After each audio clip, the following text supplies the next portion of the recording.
زندگی میں یہ 5 عمل کریں، اس میں آپ کی دنیا بھی محفوظ ہوگی، آپ کی آخرت بھی محفوظ ہوگی، دنیا کی مشکلات بھی دور ہو جائیں گی اور آخرت کی مشکلات بھی دور ہو جائیں گی۔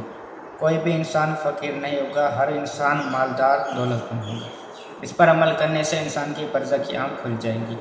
ہمارے بہت سارے علماء ایسے گزر چکے ہیں جن کی برزخی آنکھ کھلی ہوئی تھی۔ آیت اللہ مراشی نجفی امام خمینی علیہ السلام کے ساتھی تھے جو حرم پاک میں نماز پڑھاتے تھے۔ اس نے امام زمانہ علیہ السلام کی 3-4 بار زیارت کی ہے۔ جب طالب علم تھے تو مقام یقین پر تھے۔ مسجد سہلا میں اربعین کے آخری دن امام زمانہ علیہ السلام کی زیارت نصیب ہوئی۔ وہاں پہ کچھ دشمن موجود تھے جنہوں نے یہ سوچا کہ یہ طالب علم ہے، ہم اس کو قتل کرتے ہیں۔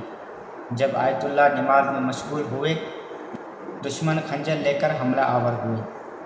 آیت اللہ نے امام زمانہ علیہ السلام کو صدا لگائی، یا صاحب الزمان ادرکنی۔ اس وقت امام زمانہ علیہ السلام کا نور چمکا اور امام زمانہ علیہ السلام نے دشمنوں کو آواز لگائی، دشمن بے ہوش ہو گئے۔ یہ پہلی دفعہ امام زمانہ علیہ السلام کی زیارت نصیب ہوئی۔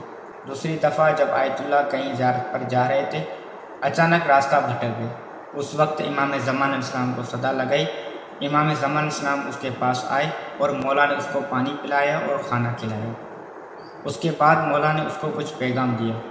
مولا نے فرمایا کہ میرے شیعوں کو کہنا کہ ان 5 چیزوں پر عمل کریں، اس میں آپ کی دنیا بھی سنور جائے گی اور آپ کی آخرت بھی سنور جائے گی، اور دنیا میں آپ کو رزق ملے گا اور آپ کی پریشانی دور ہو جائے گی، اور آخرت میں آپ کو فائدہ ہی فائدہ ہوگا۔ مولا نے فرمایا کہ میرے شیعوں کو کہنا کہ نماز فجر کے بعد سورۃ یاسین کی تلاوت کریں۔ سورۃ یاسین کے بہت سارے فائدے ہیں جن کا ہم شمار نہیں کر سکتے۔ دوسرا، نماز ظہر کے بعد 30ویں پارے کی اما یتساءلون سورت کی تلاوت کریں۔ نماز عصر کے بعد سورۃ عصر کی تلاوت کریں۔ نماز مغرب کے بعد سورۃ واقعہ کی تلاوت کریں، اور نماز عشاء کے بعد سورۃ ملک کی تلاوت کریں۔ اس کے بعد آپ جو بھی دعا مانگے انشاءاللہ آپ کی دعا بھی پوری ہو جائے گی، اور دنیا اور آخرت بھی آپ کی سنور جائے گی، اور دنیا کی پریشانی اور آخرت کی پریشانی جو بھی ہوگی وہ دور ہو جائے گی۔ التماس دعا۔